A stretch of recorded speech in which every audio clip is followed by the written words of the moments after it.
Pak Jokowi bergerak, ya misalnya Jawa Tengah kemarin Ya. Mas Ganjar masuk ke satu titik, besoknya Pak Ke Jokowi Purwokerto ya? Purworejo. Purworejo, Ya, Mas Ganjar masuk, Mbak Tiko masuk, Ya. Pak Jokowi masuk. Tanggal 2 Januari itu Ya. Mas Ganjar mestinya ke arah Tegal dan Brebes. Tapi kami tahu bahwa Pak Jokowi akan ke sana.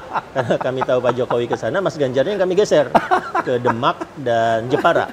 Kami kemudian menyimpulkan kayaknya Pilpres 2024 itu akan 2 putaran.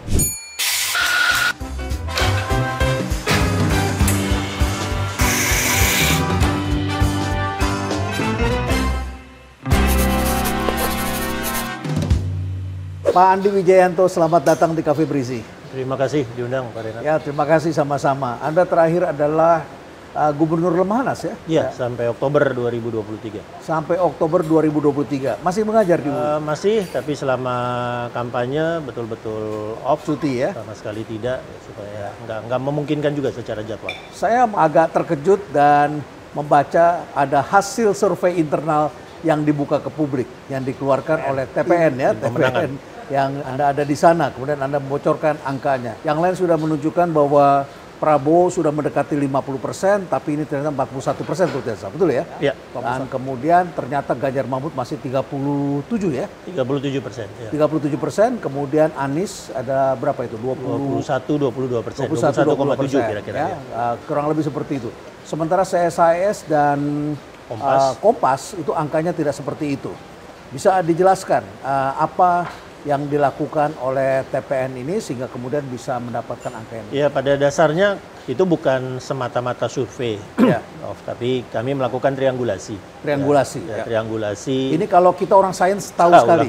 Ya, biasanya kita tahu bahwa kita tidak bisa mengandalkan satu metode saja. Betul. Jadi kalau mau ekstrim, kita tidak bisa mengandalkan kuantitatif atau kualitatif saja. Kita harus melakukan triangulasi lintas metode. Ya, kita lakukan FGD juga, focus group discussion, kita tanya orang, kita panggil, kita bikin kelompok kecil, kita tanya, lakukan pendalaman, in-depth interview, selain ada survei. Seperti itu yang dilakukan. Betul, jadi kami triangulasinya itu melihat hasil survei, lalu yang kedua kami melakukan FGD secara rutin di 31 kota. Ya. 31 kota itu sekali FGD digelar ya bisa 3.100 seluruh peserta. Indonesia 3.100 atau satu kota?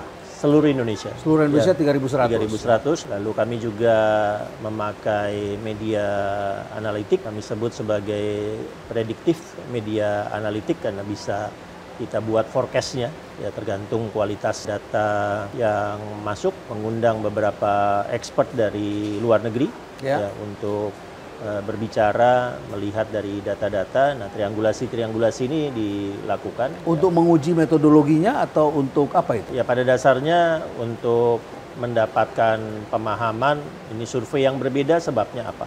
Prediktif analitiknya kita biasanya membandingkan beberapa media analisis yang sudah menggunakan artificial intelligence. Kita bisa pakai share of voice, SOV, itu ada juga pakai sentiment, net sentiment, kita juga bisa pakai reach versus engagement, macam-macam. Semuanya kami lakukan, lalu kemudian dimunculkan hasil akhir dari triangulasinya. Sebetulnya metode ini sudah kami lakukan sejak pemilu 2014. Saat itu pengalamannya adalah Mas Ganjarnya berkompetisi dengan incumbent-nya, Pak Bibit Waluyo. Waktu disurvei, Mas Ganjar itu cuma 8%. Sementara Pak Bibit Waluyo 35%. Jauh sekali. Jauh sekali, 35 dengan 8. Tapi undecided-nya bisa 40% lebih. Hasil pilgubnya keluar, Mas Ganjar menang dengan 41-42%. Jadi meleset jauh sekali antara survei dengan hasil pemilu. Di Pilgub Jateng 2018 kondisinya terbalik. Kondisinya Mas Ganjar yang menjadi favorit, saat itu melawan Pak Sudirman Said, dengan prediksi suara mendekati 80%. Nah, begitu hasil akhir, prediksi Mas Ganjar mendapatkan 58%. Jadi ada drop walaupun menang. Nah, deviasi ini yang membuat kami kemudian merasa harus ada triangulasi lintas metode di mana survei tetap kami lihat, tapi bukan menjadi satu-satunya tolak ukur. Ada survei, ada FGD, ada media analitik, ada expert judgment, saya menyebutnya expert judgment. lalu kemudian dibuat semacam scoringnya, ya pakai ada indeksnya, ada pembobotannya, ada kinetik itu pergerakan yang paling kami amati, itu nilainya 70%, lalu ada virtual permainan di media, itu nilainya 30%, dan kami membutuhkan 30 titik data untuk bisa melakukan forecast ketika sudah 30 hari kampanye, jadi dari 28 November, 28 Desember, akhirnya kami punya titik data lengkap di tanggal 30 Desember. Nah, dari situ sebetulnya yang kami hasilkan rentang minimum suara masing-masing paslon berapa, rentang maksimum suara masing-masing paslon berapa. Jadi yang saya ingat di Mas Ganjar, rentang minimumnya ada di angka 34, rentang maksimumnya ada di angka 41. Jadi nyaris antara 34 sampai 41. Kalau misalnya Pak Prabowo, rentang maksimumnya ada di angka 43 sampai mendekati 44. Ya, lalu 6% ke bawah. Nah, Anies di angka 19 sampai kira-kira 24,7. Dengan kondisi hari ini, ya kami kemudian menyimpulkan kayaknya Pilpres 2024 itu akan 2 putaran. Akan 2 putaran. Baik, oke, kita bahas satu persatu karena ini istilah teknis buat kita orang sains itu kita sudah sangat kenal. Jadi pertama barangkali adalah kata triangulasi, ini adalah kata yang biasa kita gunakan sebagai pembimbing akademik, ya, sebagai penguji di program wajib, doktoral, ya. Nyaris harus dilakukan. Harus dilakukan, terutama adalah ketika kita merasa ragu-ragu, ya. Ini kayaknya nggak cukup pakai pendekatan ini. Kita harus periksa ke sini. Karena kita mau mengeneralisasi, kita mau menyimpulkan. Kesimpulan pun seringkali kita kasih keterangan lagi. Ini tidak bisa digeneralisasi karena dilakukan dengan subjek yang terbatas. Kita sampaikan kehati-hatian ketika. Sementara polling kelihatannya kehati-hatian itu tidak disampaikan kepada publik. Ya gitu, biasanya kemudian media atau publik langsung melihat prosentasenya berapa. Ya. Itu jauh lebih menarik angka itu, tanpa melihat hal-hal yang metodologis ya. Jadi saya ada survei yang kemudian saya lihat saja misalnya proporsi sampel ke populasi gitu ya. Biasanya hampir tidak pernah sama. Lalu dilakukan pembobotan supaya antara sampel dengan populasi proporsinya strukturnya tidak sama dengan populasinya. Dengan populasi, nah supaya sama dilakukan pembobotan. Nah, ada beberapa survei terakhir ketika diluncurkan itu benar-benar antara sampel dengan populasi Indonesia BPS beda jauh. Jadi misalnya ada satu yang saya ingat, sampelnya diumumkan, tidak dilakukan pembobotan, responden yang beragama Islam 91, sekian persen. Jadi kelebihan 10% dari umat Islam di Indonesia. Jadi ada lagi yang saya ingat waktu itu pendidikan, usia. Kalau sekarang Y dengan Z digabungkan, itu 54-56%. Betul. Ya. Dari jumlah ada survei kita, yang Y dengan Z digabungkan, X lebih tinggi. Oh, X lebih banyak orangnya. X lebih tinggi. Nah, itu yang disurvei lebih banyak. In realita kan mestinya Y lebih banyak. Z mestinya lebih banyak dari X. Nah, hal-hal seperti itu yang kami soroti. Jadi begitu ngelihat karakter sampel di survei yang berbeda dari populasi, ya kami kemudian harus mengkorting validasi dari survei tersebut. Nah, itu benar-benar kami lihat satu persatu ketika triangulasi itu dilakukan. Nah, kami juga misalnya mempelajari, karena sekarang ada big data, ada yang dibantu dengan Asia Artificial Intelligence, kami mempelajari kinetik. Kinetik itu pergerakan. Pergerakan dari paslon, pergerakan dari partai, pergerakan. Apa maksudnya pergerakan ini? Mereka bergerak ke titik mana? Jadi gabungan Mas Ganjar dengan Pak Mahfud itu bergerak ke 214 titik. Nomor 2 gabungan antara Anies dengan Imin. Ya, pergerakannya. Nomor 3 Pak Prabowo dengan Gibran. Minim. Memang agak susah. Minim kalau pergerakan. Saya lihat agak susah dia berjalannya. Kan? Ini kan pemilu Pilpres pertama di Indonesia yang melewati Natal dan Tahun Baru. Kami menyiapkan gimana paslon kami bergerak. Misalnya Mas Ganjar kemudian ada salawat kebangsaan. Ya, besar di Purworejo selama malam Tahun Baru. Tapi itu tidak dilakukan sama sekali oleh Pak Prabowo dengan Mas Gibran. Anies melakukannya dengan sangat ringan, live TikTok di Jogja dan naik viral dengan baik, naik viral dengan baik, terutama ada gimmick tentang K-pop, ada gimmick tentang keranjang kuning, belanja TikTok dan seterusnya, itu naik dengan baik. Ada perhatian publik yang lain, betul bahwa Prabowo dan Gibran ini tidak banyak bergerak, tetapi yang banyak bergerak adalah Pak Jokowi. Bahkan ada berita yang mengatakan Pak Jokowi datang setelah Ganjar pergi meninggalkan tempat itu, Pak Jokowi ada di sana. Kemudian juga Pak Jokowi mendatangi kantong-kantongnya Ganjar dan Pak Mahfud. Apakah itu tidak dilihat pergerakan itu? Kami melihat pergerakan itu, kami lihat, lalu lagi-lagi kami harus mengkonversinya menjadi suara 02 atau suara 03 atau bahkan menjadi suara 01. Jadi bisa saja Pak Jokowi bergerak, ya misalnya Jawa Tengah kemarin ya, Mas Ganjar masuk ke satu titik, besoknya Pak Jokowi Purwokerto ya? Purworejo. Purworejo. Mas Ganjar masuk, Mbak Tiko masuk, Pak Jokowi masuk. Tanggal 2 Januari itu Mas Ganjar mestinya ke arah Tegal dan Brebes. Tapi kami tahu bahwa Pak Jokowi akan ke sana. Karena kami tahu Pak Jokowi ke sana, Mas Ganjarnya yang kami geser ke Demak dan Jepara. Ya, Demak, Jepara, terus karena ada ini pakai ilmunya Pak Jokowi yang biasa diikuti Pas Pampres saya terkecoh dulu ya. Ya kan orang langsung tahu, Pak. Jadi kalau Pak Presiden mau hadir, itu tim advance-nya sudah ada, H-3 itu sudah ada. Jadi begitu kami mau masuk ke satu daerah, bertemu dengan tim advance, dan karena saya Gubernur Lemhanas, Mas Andika mantan Panglima, jadi langsung bisa ngelihat ketika satu tempat itu disiapkan atau tidak untuk kunjungan Presiden. Baik. Ini pembicaraan makin seru, tapi saya lihat ada tamu kita datang ke sini. Terima kasih, ini mau ingin berfoto ya, silakan. Kita di kafe ini kami biasa terbuka, jadi silakan Ibu. Ya, terima kasih sudah mampir. Ya, makasih. Yuk, mari sini, Nak. Ya, siapa namanya? Intan. Yuk, sini foto sama-sama ya. Oke, Iten. Kelas berapa kamu? Terima kasih, Ibu. Ya. Pat. Iya, Iten. Ya, terima kasih, Ibu. Ya, baik, ini suasana di kafe awal tahun. Memang kami izinkan tamu-tamu kami untuk masuk ke sini dan ya mereka juga menyukai kopi yang kita konsumsi di sini. Baik, sebelum kita ngopi, saya ingin tuntaskan dulu. Akhirnya Pak Jokowi kemana? Ke Brebes? Belum Pak Jokowi enggak, akhirnya Pak Jokowi ke Purworejo dan Tegal. Yang kemudian ke Cilacap. Ke Cilacap. Ya, jadi Cilacap, ya dalam rencana minggu ini Mas Ganjar memang akan ke Cilacap. Karena Pak Jokowi sudah duluan ke sana. Jadi nanti mungkin setelah debat baru Mas Ganjar bergerak ke arah sana. Ya untuk kami itu menandakan ya kayak lagunya Slank lah. Pak Jokowi itu memang nggak bisa jauh-jauh dari Mas Ganjar. Ini problemnya karena saudara satu ilmu. Nah, dan Anda dulu adalah orang yang jadi kayaknya kami punya peta dulu. yang sama ini. Punya peta yang sama. Kami punya peta elektoral yang sama, mana daerah basis, mana daerah lawan, mana daerah yang di tengah-tengah harus diperebutkan, kayaknya basis petanya sama. Ada pendapat yang mengatakan bahwa ini kok timnya Pak Ganjar ini menyatakan kebencian pada Jokowi. Itu sudah tidak benar ya? Hanya karena ilmunya sama saja barangkali ya? Kayaknya ilmunya sama. Dan untuk saya, satu-satunya titik beda antara kami sekarang dengan Pak Jokowi itu masalah demokrasi. Demokrasi, apa itu bedanya? Ya ketika Mas Gibran dicalonkan dengan perubahan aturan karena di Mahkamah Konstitusi, lalu terbukti itu sebagai pelanggaran etik berat yang menyebabkan ketua Mahkamah Konstitusi yang pamannya Gibran kemudian diganti. Ya masalahnya ada di situ.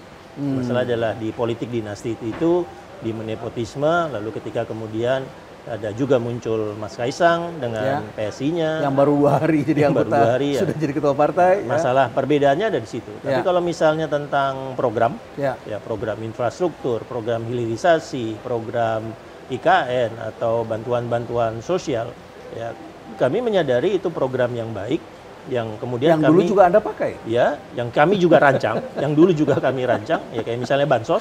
Ya dulu partai yang mengusung bansos ya salah satunya adalah PDI Perjuangan. Ya, itu yang dulu yang kami rancang, itu yang dulu ada menjadi incumbent ya. Itu yang dulu ada di Nawacita misalnya. Tidak mungkin kami mengatakan enggak, kami enggak setuju itu. Itu dulu hasil buah pikiran kami juga di tim. Jadi yang kami lakukan sekarang ada hal-hal yang oleh Pak Jokowi dilakukan belum optimal. Apa jadi, itu yang sekarang ya misalnya gini, Prof. Hari ini saya rapat dengan beberapa aktivis lingkungan ya, teman-teman pakar lingkungan untuk menyiapkan narasi debat 4. Debat 4 itu ada lingkungannya. Lalu di situ saya kaget-kaget begitu melihat indeks-indeks global tentang lingkungan di Indonesia. Yang tadi saya ingat misalnya Ocean Health Index. Ya, Ocean Health Index Indonesia sebagai negara maritim sangat-sangat rendah dan indeksnya cenderung turun. Ada juga namanya indeks dari Notre Dame yang terkait juga dengan lingkungan. Itu juga Indonesia kecenderungannya turun. Yang ekonomi misalnya. Kita ngerasa Pak Jokowi kerjanya keras luar biasa. Bangun infrastruktur, bangun pelabuhan, bangun bendungan, ada hilirisasi, berusaha menarik electric vehicle ekosistem ada di Indonesia. tapi pertumbuhan ekonominya stuck di 5%, 4,8, pertumbuhan ekonominya 4,9. stuck, tidak pernah melebihi SBY. Jangankan Pak Harto, SBY pun tidak. Ya, problem yang disampaikan oleh Mas Khatib Basri itu nomor 1, ICOR. Berarti kan efisiensi. Incremental capital output ratio. Jadi kita masih di atas setiap 1% kita tambahkan capital, berapa persen dampaknya pada produktivitas. Produktivitas ini membutuhkan capital yang lebih besar lagi. Nah itu yang kemarin disampaikan oleh Pak Mahfud dalam debat. Pak Mahfud yang bukan ekonom menyampaikan bahwa ICOR kita itu target 026. Ya, sementara kalau kita bisa dorong menjadi 4, kembali ke 4, mungkin pertumbuhan ekonomi kita bisa kembali ke angka tujuan. Dan itu salah satu masalah yang harus kita perhatikan. Dan itu kuncinya adalah penciptaan lapangan pekerjaan. Betul. Jadi ini menarik karena dulu Anda adalah perancang strateginya untuk kepentingan Pak Jokowi sebagai incumbent.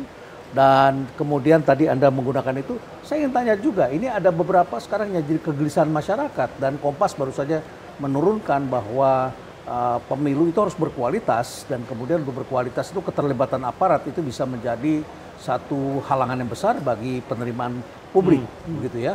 Apakah juga dulu dipakai melibatkan aparat militer, aparat penegakan hukum?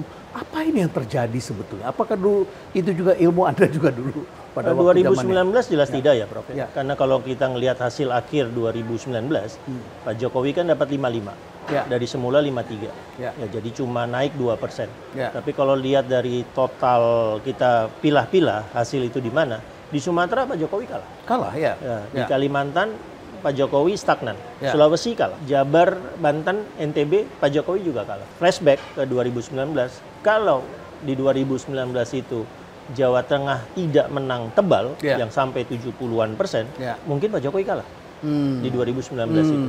Ya, Jawa Tengah ya saat itu yang bergerak ya Mas Ganjar, Bambang Pacul, Mas Seno. Sekarang kemudian ada relawan-relawan Jawa Tengah, relawan-relawan Solo, itu kunci ya kemenangan Jawa Tengah.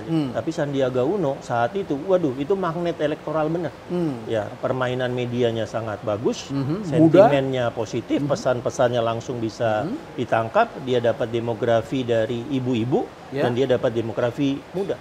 Sandiaga Uno itu saat itu lawan terberat kami di 2019, bukan Pak Prabowo. Ada satu pertemuan yang mungkin bisa saya ceritakan, Prof. Waktu itu ada pertemuan Pak Jokowi dengan 5 orang. Ada Pak Luhut, ada saya, ada Pak Hadi sebagai Panglima, ada Pak Tito sebagai Kapolri, lalu Mas Andika, saya ingat benar, sebagai Kasat. Baru 3 bulan dia mengatakan Pak Jokowi Angkatan Darat harus netral di pemilu 2019. Dan itu akhirnya yang dilakukan. Dan Pak Hadi ditugaskan juga dengan Polri agar selalu pergi dengan bersama Kapolri. Panglima dengan Kapolri bersinergi terus-menerus sehingga tidak terjadi benturan. Betul. Nah, itu yang dilakukan di 2019, benar-benar menyiapkan aparat untuk mengamankan pemilu, tidak terlibat dalam politik praktisnya. Nah, kali ini kayaknya nuansanya berbeda ya. Kemarin kami rapat di TPN, lalu Bang Todung Mulya Lubis sebagai deputi hukum dari TPN menjabarkan 30 kasus paling menonjol ya tentang netralitas, tentang keberpihakan aparat di berbagai daerah, termasuk misalnya di Bali yang orang-orang akan bilang itu kantongnya PDI Perjuangan. Terjadinya kriminalisasi karena politik 2024 ya, kriminalisasi yang langsung terjadi karena ada politik adalah Wayan Koster di Bali yang sekarang dipanggil sebagai saksi kasus di Bali. Nah, kasus-kasus menonjol seperti itu yang kemudian masuk hampir setiap hari. Kemarin Bang Todung Mulya Lubis memaparkan 30 yang paling besar, yang paling kelihatan. Jadi aparat ini mulai dari aparat penegak hukum, aparat militer, aparat apa lagi di situ? Misalnya yang main bola dengan semuanya baju bolanya pakai nomor 2, jadi seolah-olah semuanya bek kanan gitu kan, main bola kok bek kanan semua. Nggak ada nomor 10-nya, nggak ada nomor 7-nya. Ya hal kayak gitulah kira-kira. Begitu semangatnya supaya satu putaran kelihatannya. Nah, ya tampaknya begitu. Sebelum kita melangkah lebih jauh, saya masih ingin bertanya soal tadi 31 kotanya bagaimana dipilih sebagainya. Tapi kita ngopi dulu. Boleh, ya. boleh. Saya tahu Anda adalah penikmat kopi. Kali ini saya ingin diuji kopi kita benar-benar nikmat atau tidak ini ya. Baik, silakan Mbak Galuh. Selamat sore. Ya, selamat sore, Mbak.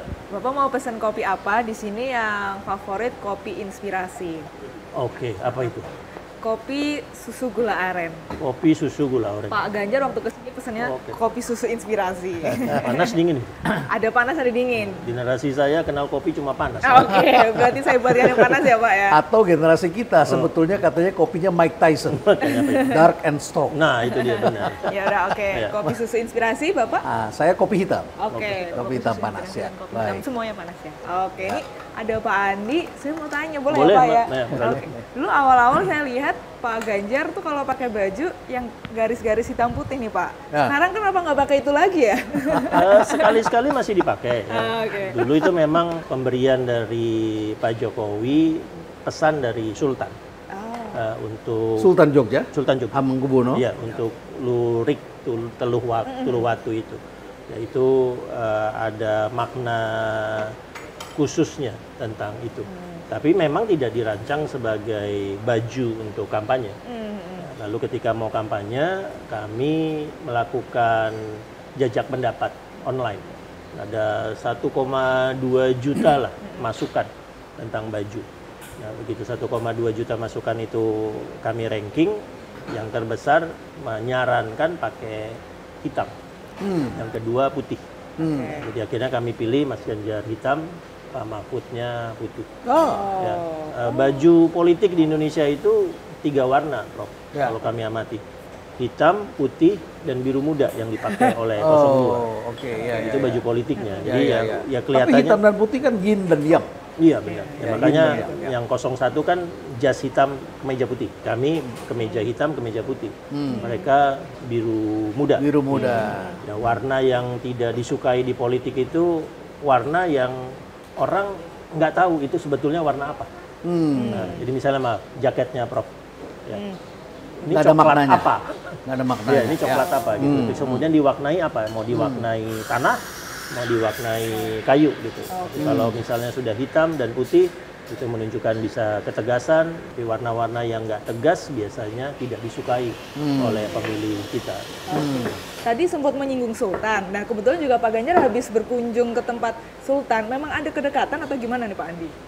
Ya teman ngobrol, teman berdiskusi sejak lama ya, karena antara lain sama-sama gubernur di Indonesia. Kalau politik paham makna Sultan Jogja ya, yang berkaitan dengan wahyu, berkaitan dengan pulung dan seterusnya. Jadi memahami peran itu dan signal-signal yang diberikan Sultan Jogja itu cukup berpengaruh ke politik kita.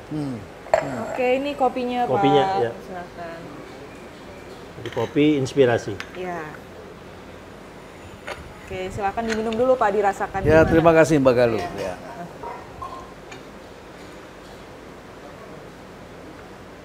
Oke. Cocok ya dalam suasana hujan seperti ini. Ya. Oke, Pak. Manisnya pas tengah-tengah. Nggak terlalu manis. Oke. Nah, ini jadi ada inspirasi lagi Pak buat tanya kan.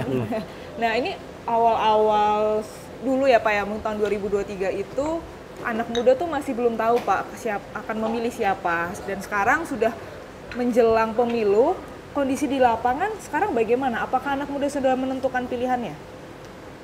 Kalau Y dengan Z itu hampir 85% dalam survei akan mendapatkan informasi terpaannya dari gadget. Dari gadget. Ya, dan gadget pun menjadi spesifik. YouTube, Instagram, atau TikTok. Ya, akan ada di situ. Tapi anak muda lebih banyak kemana? TikTok atau TikTok yang mana? dan Instagram. TikTok dan Ya, Instagram. TikTok dengan Instagram karena ya sekarang kalau TikTok ya. Karena yang dipegang muda, tidak berat di data misalnya, visualnya singkat ya. Ini generasi instan yang informasi maunya cepat gitu ya. Rata-rata nonton konten yang mereka sukai di TikTok 5,8 detik. 5,8 detik. Itu yang mereka suka. Kalau mereka tidak suka langsung skip. Begitu mereka lewat dari 5,8 detik itu, biasanya algoritma TikTok kemudian akan mendorong konten-konten serupa ke akun itu.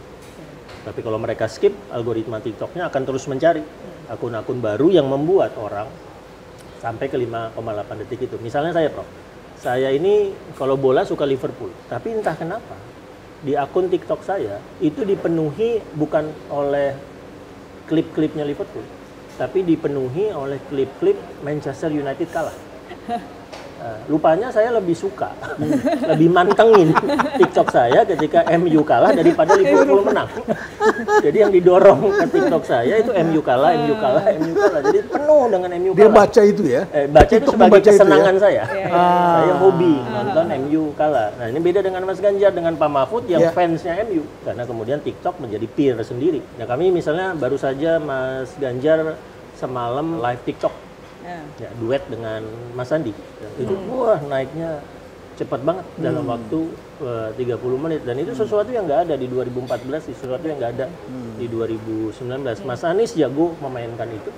Di kami Mas Ganjar dengan Pak Mahfud sudah memainkan itu. Nah saya pingin kalau ngelihat kalau Pak Prabowo juga memainkan itu live TikTok akan seperti apa Pak Prabowo. Jadi benar-benar membuka field yang baru, membuka tantangan yang baru di pemilu 2024 itu. Nah itu yang membuat saya lihat kandidat akhirnya mau tidak mau harus tampil dengan karakter dasarnya, nggak bisa fake. Tidak. Jadi sama juga dengan debat tuh. Kalau debat itu karena hasil latihan, tiba-tiba orang tampil berbeda. Padahal sebelumnya dia sombong, dia jawabnya pendek-pendek, sesuka hati, kelihatan moody. Betul. Tiba-tiba kelihatan begitu pandai. Itu kan fake, begitu Ya, kan? Itu bisa terbaca juga oleh algoritma. Sangat bisa terbaca. Ya ketika misalnya debat itu cuma jam 7 sampai jam 10 malam. Ya. Tapi kemudian perhatian orang setelah debat itu yang lebih panjang. Ya. Setelah debat 2 karena ada masalah SGIE, ada singkatan SGIE, Mas Gibran bertanya Sego tentang pecel apa itu ya kalau di Jogja? tentang carbon SGP, saya tahu. capture misalnya, itu debat 2 panjang. Nah kami kemudian memunculkan Pak Mahfud menjelaskan narasi substansi beliau di debat 2. Ya Pak Mahfud menjelaskan, Mas Gibran tidak. Mas Gibran hilang. Dia berbeda ya dengan sangat-sangat AI, dengan kecerdasan buatan Ya, ini. kalau fake akan langsung ketahuan. Jadi misalnya kalau di survei apa ya? Survei konvensional. Maka salah satu kekuatan utama Pak Prabowo itu karakter militernya yang tegas. Itu kekuatan utama Pak Prabowo yang selalu mengangguli Ganjar dan Anies. Pokoknya begitu ditanya siapa pemimpin yang tegas, Prabowo nomor 1, Ganjar nomor 2, Anies nomor 3. Tapi kalau ditanya siapa pemimpin yang merakyat, Ganjar yang nomor 1. Tapi tegas Prabowo nomor 1. Jadi kami waktu itu sempat heran, kok bisa tegas tapi gemoy. Paradoks. Paradoks kan? Kalau dalam manajemen ini disebut ambidextrous. Tegas tapi paradoks, perwira tapi gemoy. Dan akhirnya debat 1 merentuhkan karakter gemoy. Kita bisa belajar kalau di ilmunya Prof. Renald itu ketika Coca-Cola berusaha mengganti Menjadi botolnya dari Coke klasik. nah Menjadi yang New Coke. branding itu kan sesuatu yang susah untuk dilakukan, Karena semuanya ada di sini. ya membutuhkan The effort. battle of your Ya, mind. Jadi kalau saya dengan Mas Ganjar itu karena pemilunya pendek, karena pilpresnya pendek, relatif cuma 75 hari. Jadi aturan nomor 1 saya adalah do not change your candidate. Itu aturan nomor 1 saya. Mas Ganjar begitu be ya genuine. begitu. Be himself. Nggak Jadi bisa kan menjual. di debat 1, debat 2 kami punya gimmick wardrobe. Ya. Gimmick wardrobe-nya yang baju adat, terus kemudian tas warna ungu dengan warna pink. Gitu, wah, waktu terutama warna ungu dengan warna pink itu mikirnya keras, Prof. Warna ungu dengan warna pink itu kami pilih karena itu Hari Ibu. Jadi ingin menyampaikan warna, kalau warna ungu itu warna gerakan perempuan di Indonesia. Saya lihat banyak sekali ibu-ibu sekarang pakai baju pink itu. Ya, warna pink itu. Nah, kelihatan kalau sekali warna ya. pink, saya bicara sama Mas Ganjar, Mas, setahu saya ya, satu-satunya politisi laki-laki yang sering tampil pakai warna pink tanpa menjelaskan itu Perdana Menteri Singapura, Lee Hsien Loong, terutama waktu COVID. Jadi saya bilang sama Mas Ganjar ketika kemarin di debat 2 di penutup pakai warna pink, itu menjadi politisi laki-laki pertama di Indonesia yang pakai warna pink. Meja warna pink. Tapi maksud kami kan ada konteksnya. Konteksnya adalah itu Hari Ibu. Kalau gitu Pak Andi silakan dinikmati kopinya. Terima Saya kasih, tunggu Mbak Galuh. gimmick untuk debat ketiga ya Pak ya. Ya pasti. Baik. Ya begitulah ya. Jadi agak seru juga ternyata pertempuran di lapangan pakai strategi. Kemudian tadi Anda menyebut, saya ingin bahas satu persatu ya. Ada 31 kota. Ada prediktif analytics gitu ya. Apa itu sebenarnya? Kita bahas dulu 31 kota. Itu milih kotanya bagaimana? Sebelumnya kami sudah membagi semua daerah di Indonesia. Kami bagi 3 warna. Daerah basis yang kita diperkirakan pasti menang, lalu daerah lawan yang kita hampir pasti kalah, lalu kemudian daerah tempur. Daerah tempur itu yang kita bisa menang kalau kita melakukan ABCD. Jadi kami melakukan itu dulu. Lalu pemilihan 31 kota itu di daerah tempur. Jadi daerah yang tengah-tengah, lalu kami pilih saja 31 kota dengan penduduk terbesar. Misalnya 31 misalnya. Daerah tempur yang Bali? Enggak, kalau di Bali dilepas semua. Kalau di Jawa Tengah itu misalnya Brebes, Tegal, dan Kebumen. Brebes, Tegal, Kebumen. Ya, Berarti Brebes. di Pantura. 2 di Pantura, Ya. 1 di bawah. Kebumen di Ya, bawah. Ya, Ya. Brebes, Tegal, dan Kebumen ini di 2018 Mas Ganjar kalah, di 2019 Pak Jokowi berat. Ya, kalau misalnya di Jawa Barat, Bandung Kota itu salah satu yang kami tarik.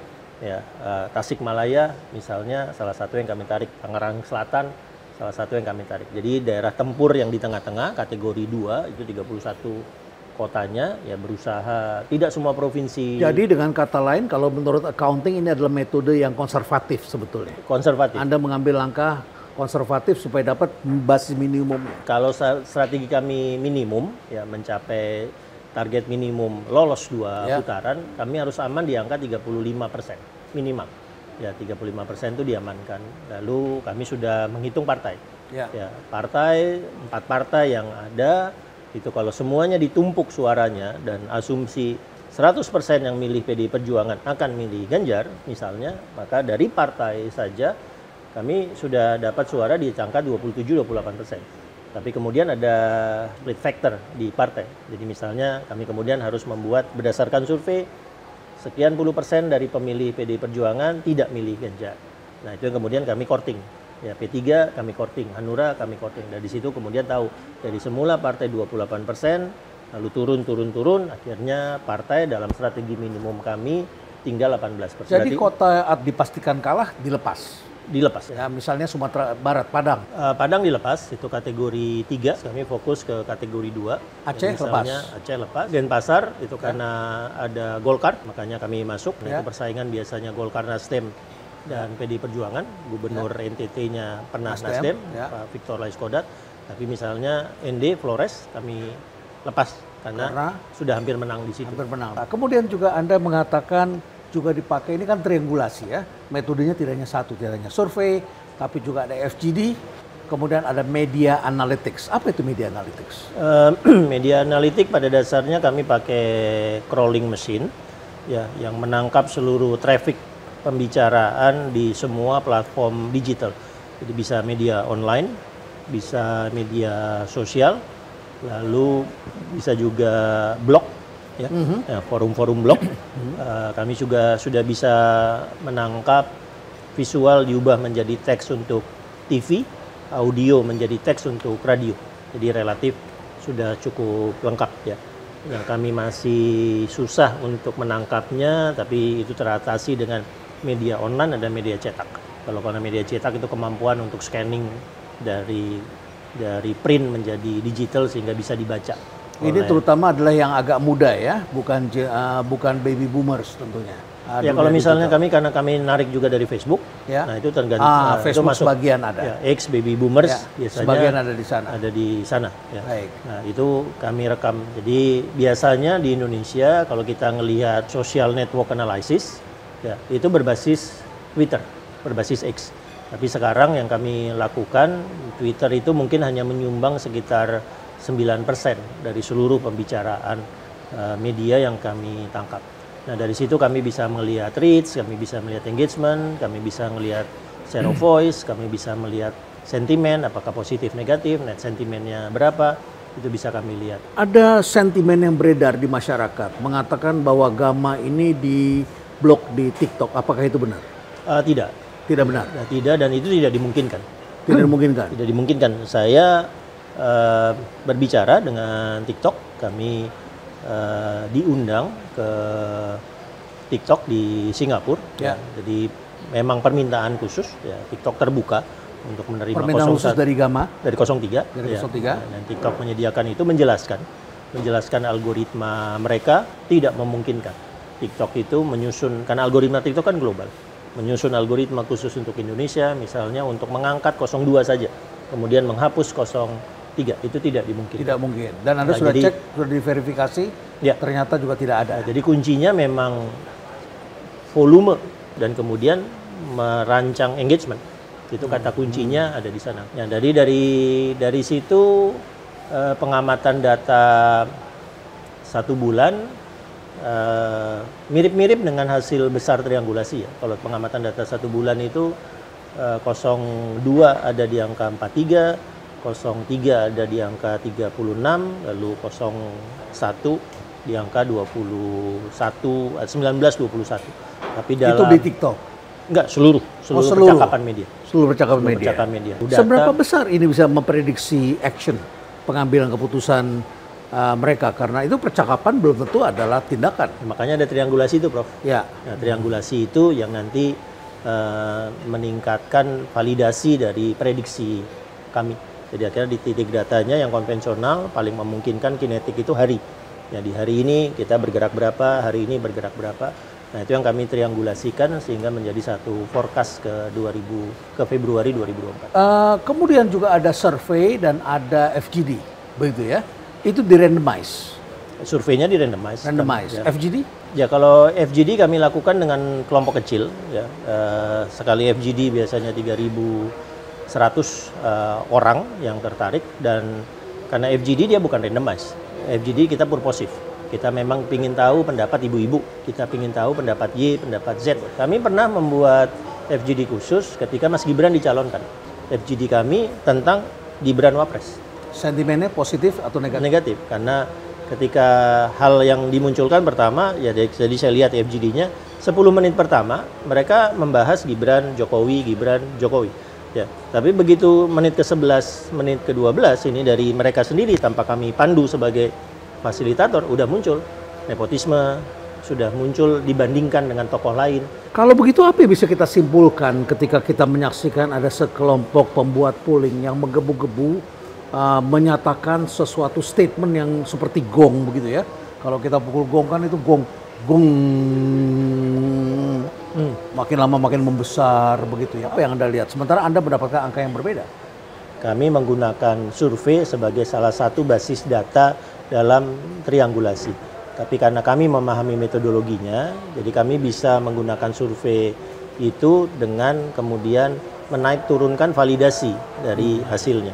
Ya, tentunya survei yang kami masukkan ke dalam triangulasi kami, yang kami yakini metodologinya, penarikan sampelnya, misalnya jenis pertanyaannya itu benar-benar dilakukan untuk menangkap aspirasi publik.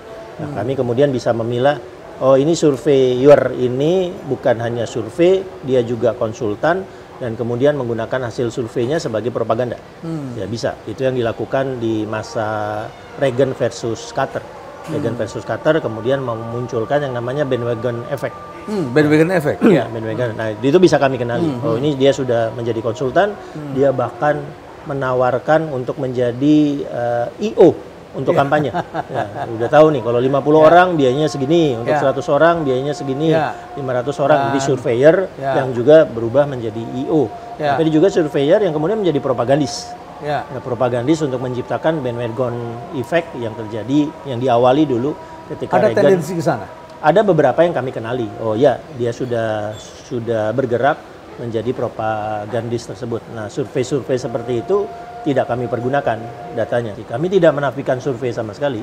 Tapi ada memang pertarungan yang sifatnya konsultan dan juga propagandis. Baik. Ya, jadi saya berharapnya sih Pilpres 2024 ini tidak meruntuhkan kepercayaan publik kepada lembaga-lembaga survei, tapi akan ada lembaga-lembaga survei yang kemudian bisa betul-betul melakukan survei dengan metodologi yang baik, dan kemudian bisa menjelaskan Dan kalau melakukan- ada deviasi antara Jadi misalnya validasi quick count, ini penting sekali ya. quick count dengan hasil survei. Kalau tidak, nanti kita bisa kehilangan satu lembaga dengan mestinya metodologi yang kuat. Ya, baik.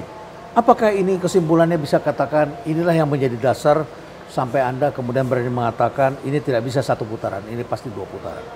Ya, kalau datanya sekarang ini pasti 2 putaran. 2 putaran. Ya, karena tadi rentang suara maksimum dari 02 itu tidak tembus 45 kalau di data triangulasi kami. Ya. Kalau tidak ada hal-hal yang signifikan, ini akan 2 putaran. Tapi kalau ada hal yang signifikan, hal signifikan itu bisa satu blunder. Ya, blunder dari dalam tim. Dari dalam tim bisa terjadi di debat. Misalnya waktu 2014, satu blunder yang benar-benar membawa angin ke kami adalah Hari Santri. Boyolali. Ya, Boyolali dan Hari Santri misalnya. Itu blunder. Apa satu lagi tadi? Hari Santri. Ari Santri. Ya, itu di 2014 ya. Untuk 2019 Boyolali. Ya. Sekarang 2024 ada lagi insiden Boyolali. Nah, itu blunder. Insiden Boyolali ya. Blunder yang membuat sentimen negatif membesar. Ya, dan juga Ade Armando terhadap Jogja. Sultan. Ya, misalnya Jogja. Itu blunder-blunder begitu. Ya, bisa juga nanti muncul skandal. Ya, kalau ada kejadian skandal ya sudah. Biasanya suara akan tergerus secara signifikan. Nah, skandal ini yang sekarang kami amati apakah benar-benar skandal atau dijadikan sebagai strategi politik. Berarti yang diuntungkan adalah mereka yang bisa mengangkat isu-isu itu. Ya, dan yang mengendalikan aparat. Ya, yang bisa kemudian mengendalikan aparat. Isu ini mainkan, isu ini jangan dulu, isu ini mainkan, isu ini jangan dulu. Nah, itu yang akan teruntungkan kalau memang ingin menciptakan skandal. Ya, baik. Banyak yang sudah kita bicarakan, Bu Andi, tapi juga kita melihat banyak juga orang yang bertanya ke depan itu apa yang akan dipersiapkan oleh tim Ganjar Mahfud. Ya. Anda adalah Deputi 5.0. Apa itu arti Deputi 5.0? Ya, 5.0 pada dasarnya seperti di marketing, Prof. Ya. Memanfaatkan teknologi untuk jadi Anda menggunakan teknologi artificial intelligence dalam analisis. Ya. Ya itu sebetulnya sudah disampaikan oleh Pak Arsyad di tanggal 30 Desember ya. Ketika kami buat acara 45 hari menuju kemenangan. Ya, waktu itu titiknya memang 45 hari menjelang 14 Februari. Jadi kami sudah merapikan Mas Ganjar dengan Pak Mahfud. Misalnya tone-nya apa untuk debat 3, debat 4, debat 5, narasi utamanya apa, diferensiasi apa yang akan ditawarkan supaya orang benar-benar bisa ngelihat bedanya 01, 02, 03, terutama antara 02 dengan 03. Diferensiasinya ada di mana? Ya, masih ada pertanyaan sebetulnya 03 dengan Jokowi gimana? PDIP dengan Jokowi seperti apa? Saya selalu mengatakan, ini loh surat suaranya. Lihat gambar Jokowi nggak di surat suara itu? Nggak ada kan? Ya udah, ini memang pertarungan antara Prabowo, Ganjar dengan Anies. Kita fokus ke pertarungan 3 orang ini. Terakhir, ini adalah masalah KPU, wibawa KPU yang sekarang menjadi pertanyaan banyak orang. KPU-nya seperti tidak punya nyali untuk melakukan penegakan ya, aturan. Kemudian juga Bawaslu-nya juga kelihatannya anteng-anteng saja, seperti mendiamkan, seperti ada yang tersandera di sana. Dan yang sedang ramai dibicarakan adalah simulasi yang beredar. Ya, simulasinya itu adalah hanya nomor 1 dan nomor 2 yang ada di sana. Semua orang bilang, gila ini kok simulasi begini, padahal kan 3 paslon, tapi kenapa ada 2 cuman yang buat simulasi? Apa komentar Anda terhadap apa yang dilakukan oleh KPU dalam melakukan simulasi-simulasi kepada publik yang ternyata ini menimbulkan juga keresahan dan kayaknya baik KPU dengan Bawaslu sudah mulai bisa menangkap nuansa bahwa ya yang menjadi watchdog banyak. Sesuatu itu mudah sekali menjadi viral. Ya, surat suara yang tiba-tiba sudah sampai ke Taipei viral. Ya, Kota Batam viral. Ya, misalnya sesuatu mudah sekali viral. Suara simulasi. Jadi tidak bisa disembunyikan. Tidak bisa disembunyikan. Setiap kecurangan itu dibaca dengan mudah oleh bisa publik. Disembunyikan. Bahkan ketika mereka pun berbeda bicaranya pun kemudian disandingkan dan menjadi jejak digital. Ya, ketika KPU ngomong begini, presiden ngomongnya begini, kok beda. Kemudian dicek lagi ternyata posnya bukan tutup di Taiwan. Betul. Begitu ya. Ya, itu. Ya, akhirnya KPU-nya sekarang mestinya sudah tahu bahwa mereka tidak bisa bertindak di luar aturan, di luar norma yang ada. Banyak yang ngawasi mereka, tidak hanya dari 01 dan 03. Apalagi nanti surat suara dan hasil dari setiap TPS. Ya, baik. Surat suara itu di kami sistem terkuat ada di PDI Perjuangan. Ya, PDI Perjuangan sudah dari 2019 sudah menciptakan sistem foto kirim. Jadi nanti kalau ada gap, ada diskrepansi antara hasil dari TPS dengan yang diumumkan, kita langsung bisa tahu. Baik. Terima kasih banyak. Terima kasih, Prof, sudah diundang. Tapi saya kira apa yang perlu diketahui oleh publik adalah mengenai hasil polling yang dikumpulkan inilah istilah yang disebut dengan triangulasi, adalah sebuah teknik yang dikembangkan oleh para ilmuwan, dan kami biasa di perguruan tinggi menggunakan itu. Ketika kita tidak percaya dengan hasilnya, kita katakan lakukan triangulasi. Dan saya kira ini adalah percakapan bukan sekedar pembenaran, tetapi ini adalah bagaimana kita mencari kebenaran, ya, sehingga kemudian sains bisa memberikan kontribusi yang besar bagi realitas yang dihadapi oleh masyarakat. Terima kasih banyak. Terima kasih, Prof. Stay relevant.